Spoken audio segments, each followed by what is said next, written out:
Madame, Monsieur, bonsoir. Voici les titres de l'actualité de ce samedi 14 janvier. Un sujet qui divise depuis maintenant près de 30 ans. Lors de ses vœux du 1er janvier, Emmanuel Macron a annoncé que l'année à venir serait placée sous le signe de la réforme des retraites. Afin de faire pression sur l'exécutif quant à ce projet de loi, de nombreux syndicats appellent à une mobilisation massive ce 19 janvier. Explication dans un instant. Un samedi marqué par les frappes russes dans plusieurs villes en Ukraine, dont celle de Dnipro. 9 personnes ont trouvé la mort, alors que dans le même temps, le Royaume-Uni annonce assurer la livraison de chars d'assaut à destination de l'Ukraine, tandis que la Turquie, elle, appelle à un cessez-le-feu. On fait le point dans ce journal. Le choc et la tristesse dans les Vosges après le suicide de Lucas, un adolescent victime du harcèlement scolaire en raison de son orientation sexuelle. Une enquête préliminaire a été ouverte. Nous retrouverons Rodrigue Bedin. Enfin, dans ce journal, nous vous ferons découvrir une autre pièce maîtresse importante du patrimoine mondial, la frise du Parthénon que se dispute le Royaume-Uni et la Grèce depuis plusieurs décennies. Un joyau à découvrir à la fin de cette édition. Depuis 2019, c'est un projet qui fait débat sous la présidence d'Emmanuel Macron, celui des réformes des retraites. Le gouvernement a annoncé le 10 janvier dernier son projet de loi qui comprend un départ à la retraite à partir de 64 ans. Face à l'opposition, de nombreux syndicats appellent à une forte mobilisation ce jeudi. Et à quoi doit-on nous attendre? Élément de réponse signé Meiki Supplon. Ce mardi 10 janvier, la première ministre Elisabeth Borne a présenté les détails de la nouvelle réforme des retraites promise par Emmanuel Macron lorsqu'il était candidat à sa réélection. La dernière fois qu'une réforme des retraites a été prononcée, elle avait d'ailleurs fait débat, c'était tout juste avant l'épidémie de Covid-19, par le gouvernement d'Édouard Philippe.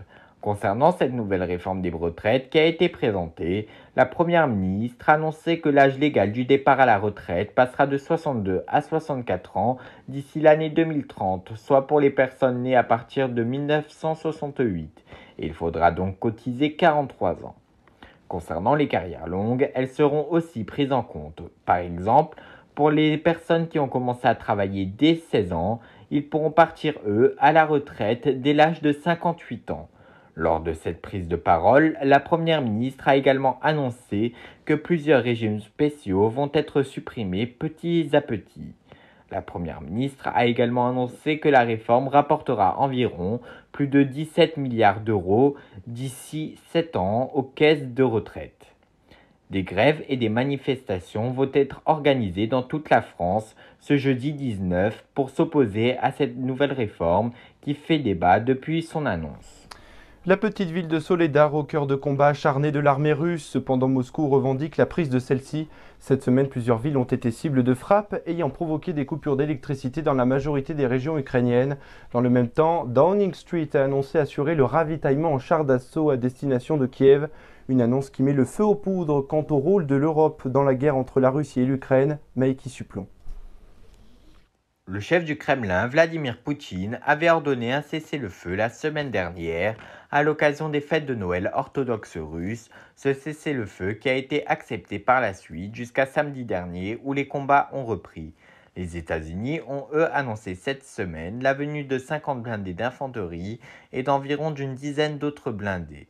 L'Allemagne a elle annoncé vouloir envoyer 40 blindés à destination de l'Ukraine.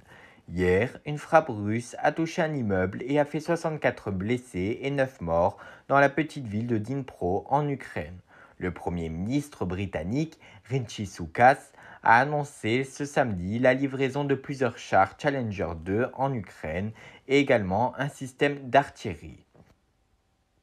La Turquie voudrait, elle, promouvoir plusieurs cessez-le-feu qui seraient localisés en Ukraine, mais pour le moment, aucun accord n'a eu lieu. Des images impressionnantes de l'explosion du gazoduc d'Ambergris dans Lituanie. Aucune victime n'est à déplorer, mais par mesure de précaution, les habitants ont été temporairement évacués. Un incident qui remet en cause la vétusté des infrastructures énergétiques. La thèse de la défaillance technique et celle de l'acte de malveillance est retenue par les enquêteurs. Un événement qui intervient seulement 3 mois après celle des gazoducs sous-marins Nord Stream 1 et 2, permettant d'acheminer le gaz russe jusqu'en Allemagne par la mer Baltique. Moscou était alors accusé pour sabotage. Toujours à l'étranger, directement lié à la guerre en Ukraine, l'Allemagne tente d'assurer sa sécurité énergétique par l'utilisation du charbon après l'interruption de livraison de gaz russe. D'après les organisateurs, ce sont au moins 35 000 opposants qui étaient présents sur le site de Lützerath, où un hameau abandonné est voué à disparaître. Afin de permettre une extension d'une mine proche, des échauffourées ont éclaté entre manifestants et forces de l'ordre. Un homme a par ailleurs été blessé. Allez, retour en France où une enquête préliminaire pour harcèlement sur mineurs de moins de 15 ans a été ouverte ainsi qu'une marche blanche devrait être organisée dans les prochaines semaines en mémoire de Lucas, un adolescent de 13 ans qui a mis fin à un séjour le 7 janvier dernier après avoir subi le harcèlement en raison de son orientation sexuelle, ce qui relance la question de la sécurité à l'école et du rôle du corps enseignant. Bonsoir Rodrigue Bedin, que peut-on retenir de l'affaire ? Bonjour Steven, bonjour à toutes et à tous. Il s'appelait Lucas, il était scolarisé en classe de 4e et il n'avait que 13 ans. Le samedi 7 janvier 2023, ce jeune garçon a mis fin à un séjour ne supportant plus le harcèlement scolaire qu'il subissait au sein de son collège, le collège Louis Armand de Golbet dans les Vosges. Des moqueries, des intimidations liées en grande partie, si ce n'est complètement, à son orientation sexuelle, lui qui assumait de ses 13 ans pleinement et ouvertement avec ses proches, ses amis, mais aussi selon sa famille sur les réseaux sociaux, son homosexualité. Alors on ne sait pas exactement depuis quand durait ce harcèlement, au moins depuis la rentrée de septembre 2022. Le jeune garçon, lui, ne dissimulait pas son mal-être, il ne cachait pas ce qu'il vivait et il en avait parlé à sa mère qui avait fait état de ses moqueries lors de la première réunion parents-professeurs en septembre. Le collège avait réagi, convoqué les élèves et d'après eux, les choses s'étaient tassées, sans preuve que non. On sait aussi que depuis de longs mois, en plus de l'école, le jeune garçon subissait dans ce quartier ces mêmes moqueries et ces insultes.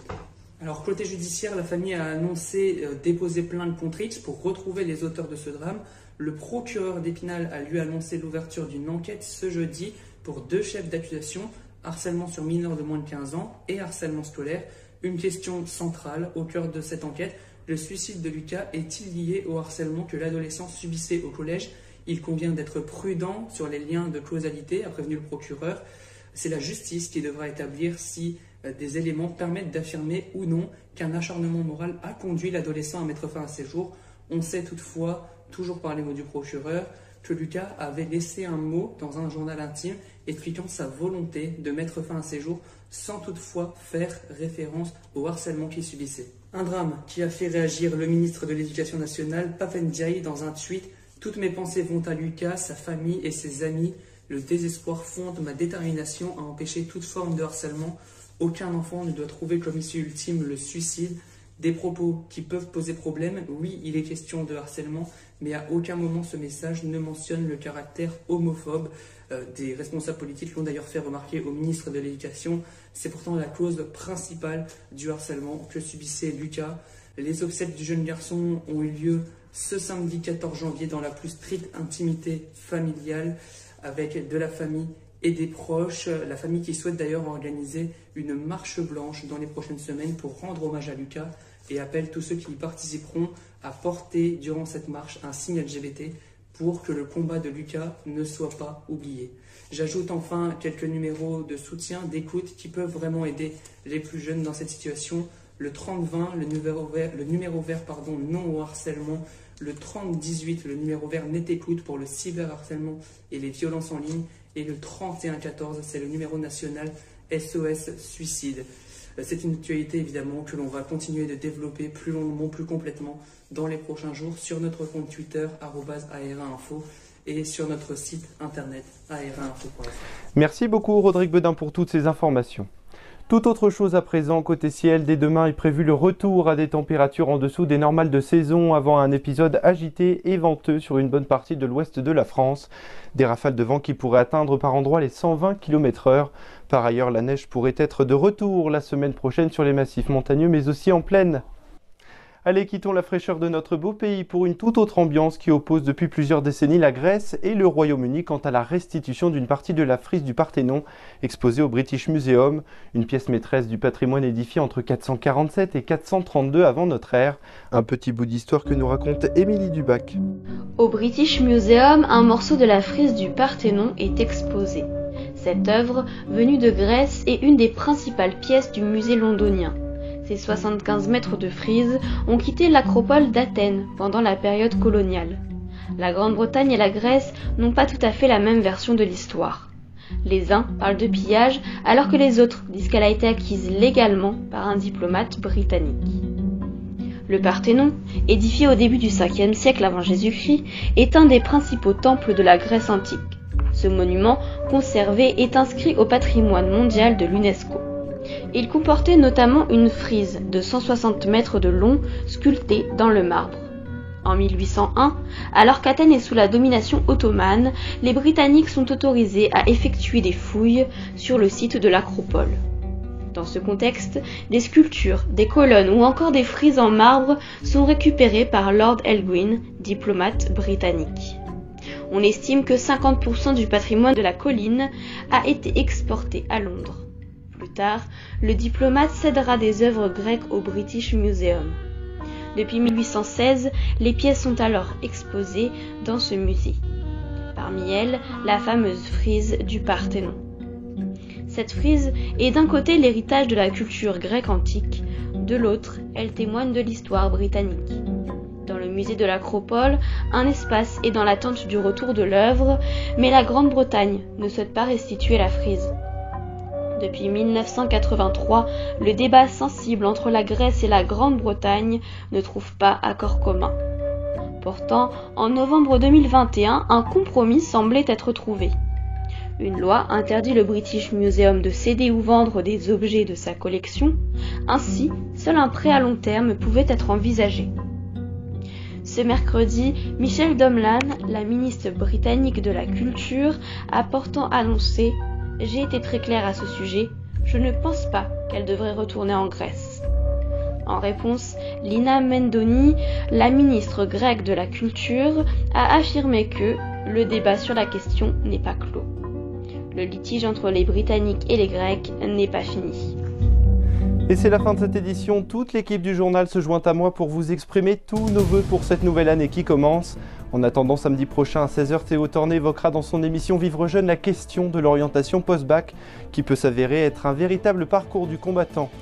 Merci infiniment de votre fidélité. Très belle soirée sur R.